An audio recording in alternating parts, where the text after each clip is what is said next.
So this is the safe house? No hot water? We're sleeping 12 to a room? Phil Latardo wouldn't keep a dog here. In the show, this gas station is situated in Oyster Bay, Long Island, and being the location of Phil Leotardo's execution. But where is this out-of-state Sopranos location in real life? Well, it's in-state, baby. The gas station is located at 1701 NJ10 in Morris Plains, New Jersey. In the series finale, Leotardo, the Lupertazzi family boss, stops for gas with his wife, Patty, and their 2 grandchildren. The Soprano antagonist tells his wife that he is going to make a phone call, and that he will meet her afterwards at the drugstore. A New Jersey mafia soldier walks up to him, shoots him twice, first point blank in the head. The soldier's second round tags Leotardo in his chest. Leotardo finally pays for starting the 2007 war. Near the actual location of the gas station, where Phil Leotardo was shot dead in The Sopranos, is about a 4.5-mile walk away from the Morristown barracks. The Continental Army, under the command of General George Washington, established major winter encampments in Morristown, New Jersey during 2 specific winters. The winter of 1777. Following the victories at Trenton and Princeton, Washington moved the main Continental Army to Morristown in early January 1777. They remained encamped there until late May 1777. During this time, Washington used Arnold's Tavern as his headquarters. The winter of 1779 to 1780. The Army returned for a second, larger encampment from December 1779 to June 1780. This period is famously known as the Hard Winter due to its record-breaking cold, numerous snowstorms, and extreme hardship faced by the troops. During this encampment, the soldiers constructed thousands of log huts in an area called Jockey Hollow, a few miles from the town center. Washington established his headquarters at the Ford Mansion. While these were the 2 winters, the main army under Washington headquartered there. One source also mentions smaller units wintering in the area. During parts of 1780 to 1781, Wayne's Pennsylvania line with the NJ Brigade, and 1781 to 1782, the NJ Brigade alone. However, the primary and most significant encampments involving the main army led by Washington were those of 1777 and 1779 to 1780.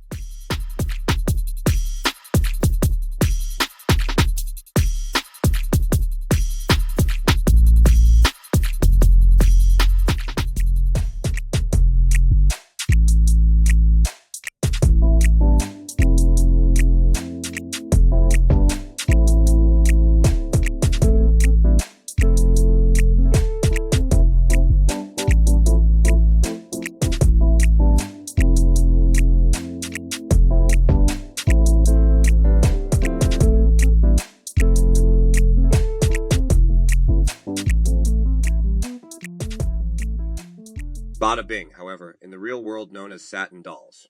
Lodi, NJ Revolutionary War Connection. Lodi itself doesn't have major, specifically documented battles within its borders. However, it's in Bergen County, which was a highly contested area. The British frequently raided and foraged in Bergen County. Lodi would have likely seen troop movements and experienced the general disruption of being in a contested zone. The retreat from New York by Washington and his Continentals in 1776 put them through the Lodi area while escaping across New Jersey.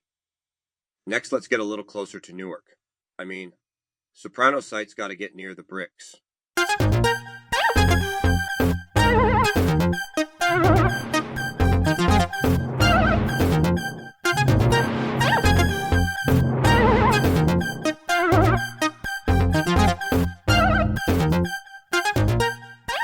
Satrial's Pork Store and Knox Presbyterian Church, Riverside Vets, Kearny, New Jersey. Revolutionary War Connection. Kearny, situated on a peninsula between the Hackensack and Passaic rivers, was strategically important. There were no major battles in Kearny, nor was the area known as Kearny in the 18th century. Kearny is named for a Union general during the Civil War, but its location made it a transit point and subject to raids by the British. It was part of the neutral ground, a region experiencing constant skirmishes and foraging by both sides. That said, General Anthony Wayne has been connected to the area. The 1st Pennsylvania under Wayne was routinely operating against British incursions. A twofer: Tony Soprano's house and Johnny Sack's house north Caldwell, and Caldwell, New Jersey. Revolutionary War connection. The Caldwells are close to the strategically important Watchung Mountains.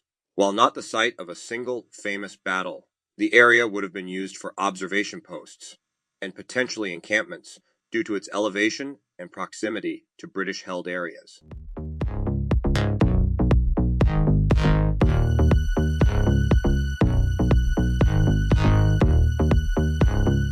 These 3 Sopranos locales I will do together: Applegate Farm, Tierney's Tavern Montclair, and Holston's Diner, Bloomfield, New Jersey. Revolutionary War connection in Montclair, then part of Newark Bloomfield, shared the same general history of being in a contested zone. Troops marched through, and foraging was common.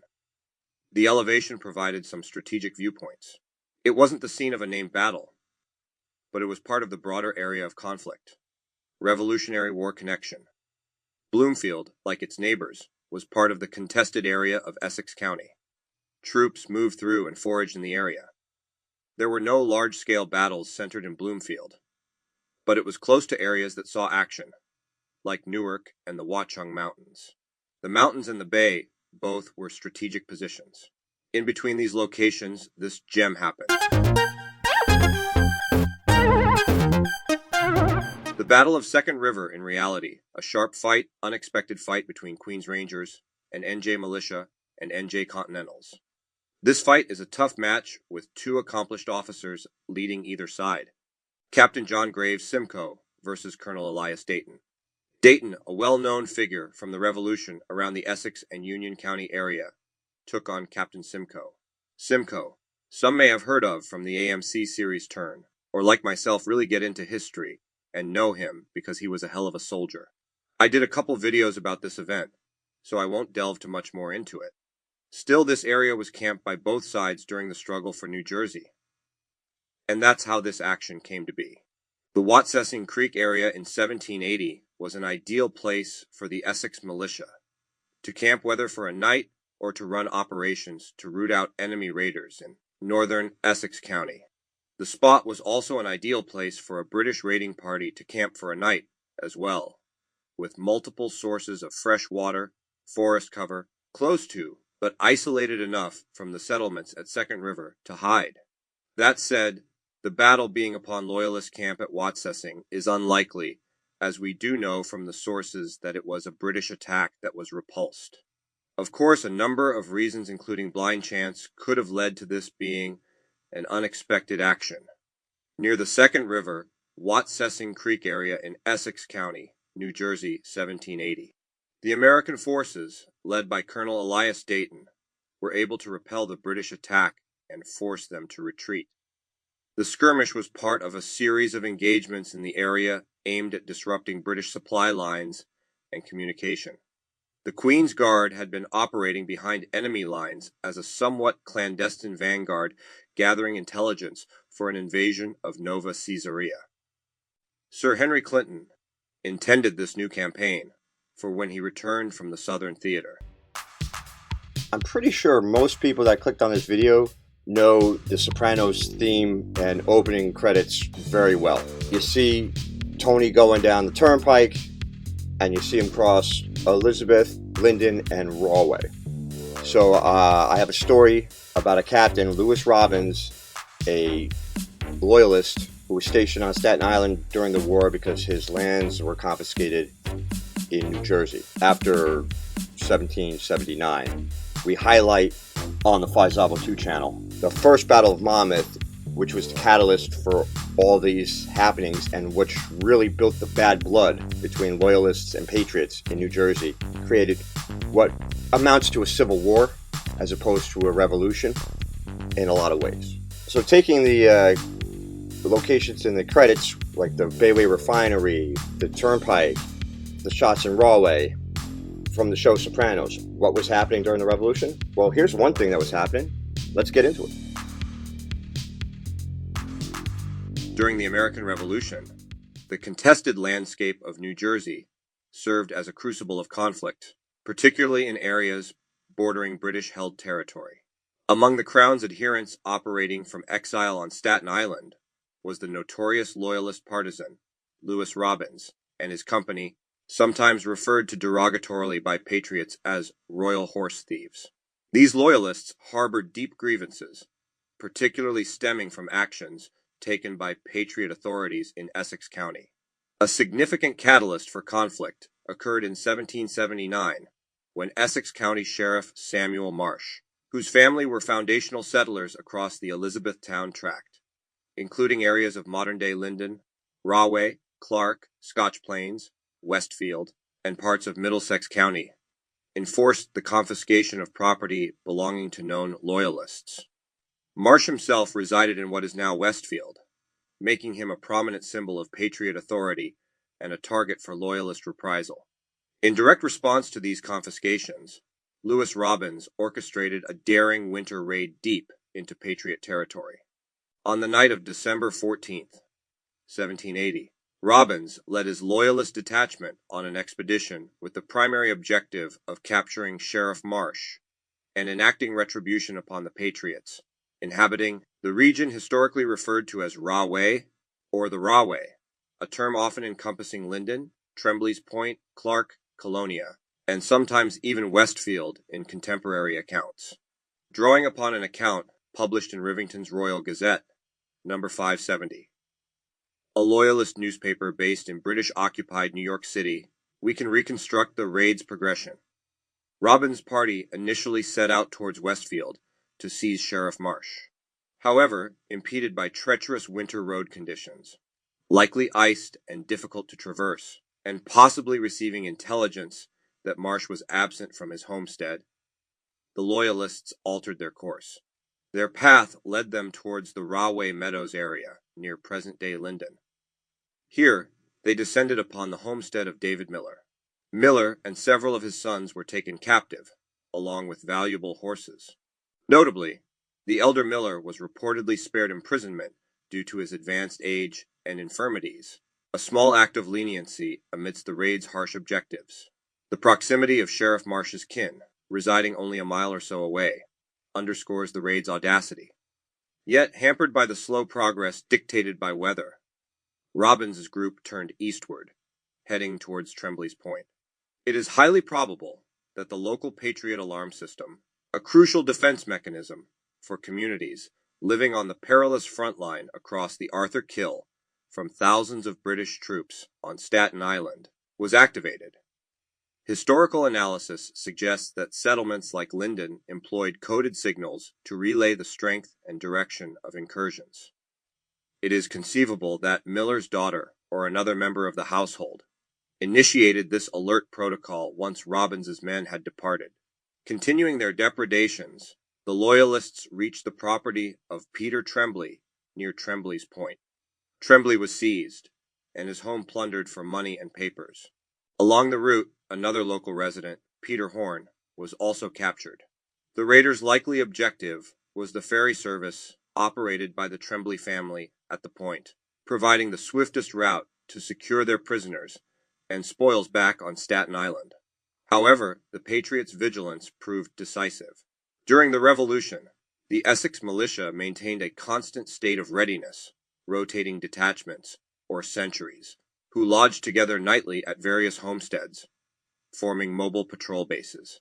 As Robbins's party lingered at the Tremblay farm, possibly taking an hour or more given the conditions, an alerted militia sentry stealthily converged on their position. Suddenly, the night was broken by gunfire, a sudden discharge, according to the Rivington's account. The precise number of militiamen remains unknown. It could have been a single, well-placed sentry, or potentially multiple converging units. The swiftness of the response, despite the poor road conditions, suggests the defending Patriot force may have been stationed very close by, perhaps anticipating movement towards the ferry at Tremblay's Point, possibly even lying in wait. This strategic positioning might explain the Loyalists' immediate reaction. Thrown into disarray and uncertain of the opposition's strength, Robbins and his company instantly abandoned their captives and most of their plunder, fleeing precipitously back towards Staten Island.